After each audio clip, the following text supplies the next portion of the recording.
pong ito, isang malaking karangalan po para sa akin na ang ipakilala ang isang leader na kahit kailan ay hindi tayo iniwan sa gitna ng laban natin sa pandemya. Ang isang leader na tunay na nagbigay ng pagmamahal, malasakit at kalinga, lalo dikit naging kaagapay natin sa oras ng ating pangangailangan. Ang batang galing sa hirap, nagsumikap! Ang batang Maynila, Yorme Isko Moreno Dumagoso! Real talk ang tumaman, meron kang bars pero broke ka pa rin. Race cars at mga dope na women. Kung wala ka niyan, pwede mo namang kunin. Wala kang pansin kasi madaming paraan. Pangarap maliit, Tondo, magandang gabi sa inyong lahat. At ang balita ko, kanina pa kayong alas 6 ng gabi. Eh di wala nagsaing. Patay. Maraming titilapo na kaldero mamaya. Wala nagsaing. Wala din kakain. So hindi pa kayo kumain? Ha? Taas ang kamay na hindi pa kumakain. Huwag kayo mag-alala, lilipas din yan. Magandang gabi! Oh, nako, napaka-special naman itong lugar ninyo. Brain ninyo, 2 senador. Kaliit-liit ng lugar natin, pero dinalaw tayo rito. Oh, palakpakan naman kay Senador Jimmy Bundok. At ang ating minamahal na senador ay may solusyon, si Amy Marcos. At mamaya, gusto nyo pa ng sorpresa?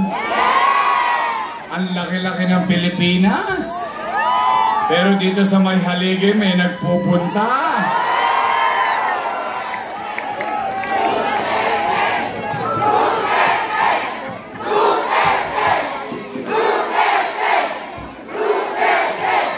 Mukhang may alam kayo sa chismis. Talagang maraming marites sa Tondo. Anong latest? Anyway, magandang gabi at maraming salamat at special mention lang. Yung aking mga minamahal na lolo't lola. May asin pa. Ay, special mention. Sa aking mga minamahal na senior citizen, I love you. O mamaya, antabayanan natin ang ating sorpresa. But for the meantime, mainit ang panahon. Nainitan kayo? Mainit na rin ang halalan. Nako, nagkakademandahan na. Nakita nyo si Awi? Nako, pati si Awi, dinamay pa. Huwag kang mag-alala, Awi.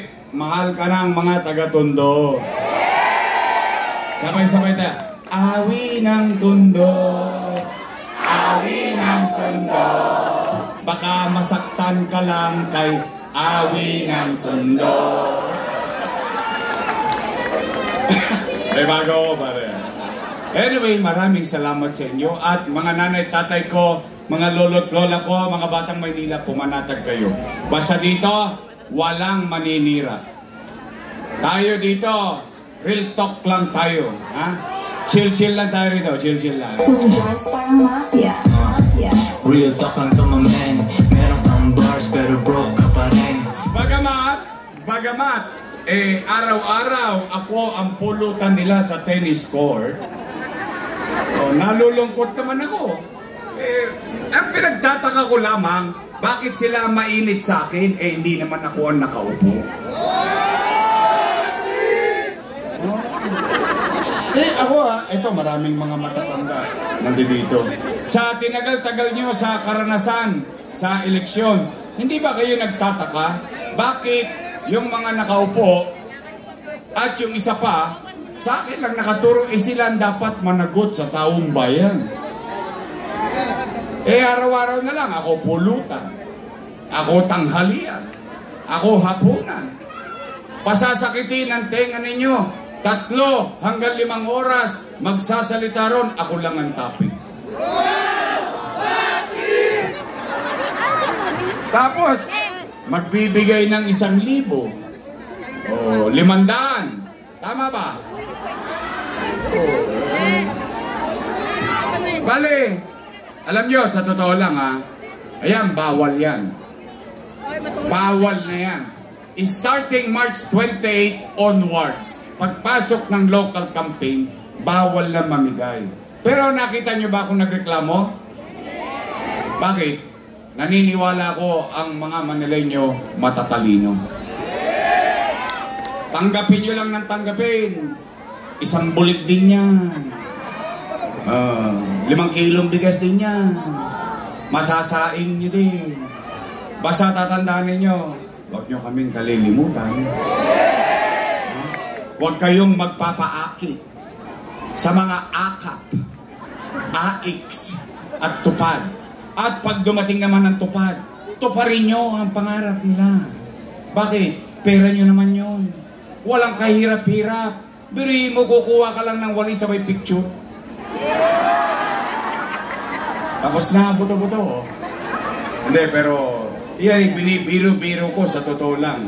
Hindi po maganda yan. But ako, panatagan loob ko. Dahil alam ko naman, matatalino naman talaga kayo. Alam ninyo ang tama at mali. Nakakalungkot lang, imbis na ang sabihin nila ay bagay na ginawa nila at mag-ulat sa taong bayan, ang naging nangyari, ako ang topic nila.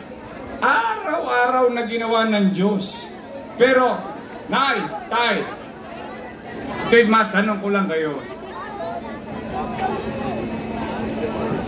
Ang utang na loob ba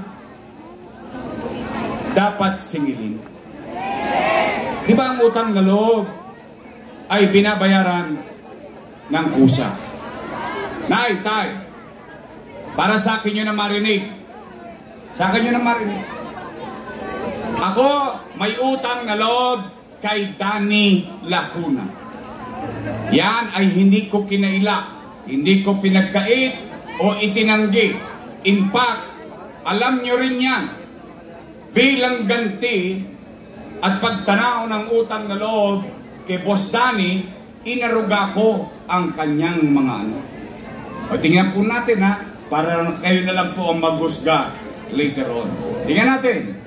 Una, Philip Lacuna. Nakaupo? Nakaupo. Pangalawa, Lay Lacuna. Nakaupo? Nakaupo. Pangatlo, Dennis Lacuna. Nakaupo? Pangapat, Dr. Fox Pangan, asawa ni ate. Nakaupo? At pagpasensya nyo na ako, sa tulong ninyo at sa awa ng Diyos, nakabalik ako. Yan ang una kong tatanggalin. Bakit, Yorme? Galit ka ba kay Doc Fox? Hindi po. Galit ako sa ginawa niya. Kaya mga batang Maynila, ipagtanong ninyo ito sa inyong mga nanay, sa inyong mga lolo't lola, sa inyong mga tatay. Yan ang nagpahirap sa inyong mga magulang. Bakit? Saan ka na ba nang nakakita? Health center, kailangan naka-online schedule ka pa. Wow! Paano kung wala kang cellphone? Paano kung wala kang load? Paano kung hindi ka marunong mag-online? Paalam na aking doesn't make sense. Why? Dati naman ng tao pumupunta dyan any time of the day. Tama, mali? Ayan, hindi ka nga nakasisigurado kung may gamot pa Kaya po sa akin, sa pag-ikot ko ng nakaraang buwan at maraming buwan, simula noong October 9, ay naramdaman ko ang hinaing ng taong bayan. At yan ay sinabi ng inyong mga lolo't lola. Kaya sa mga minamahal ko senior citizen, huwag kayong mag-alala. 18 days na lang. 18 days na lang.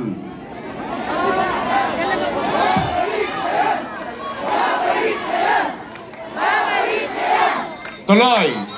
Ilan sila? Panlima. Si ate. Nakaupo? Upo-upo.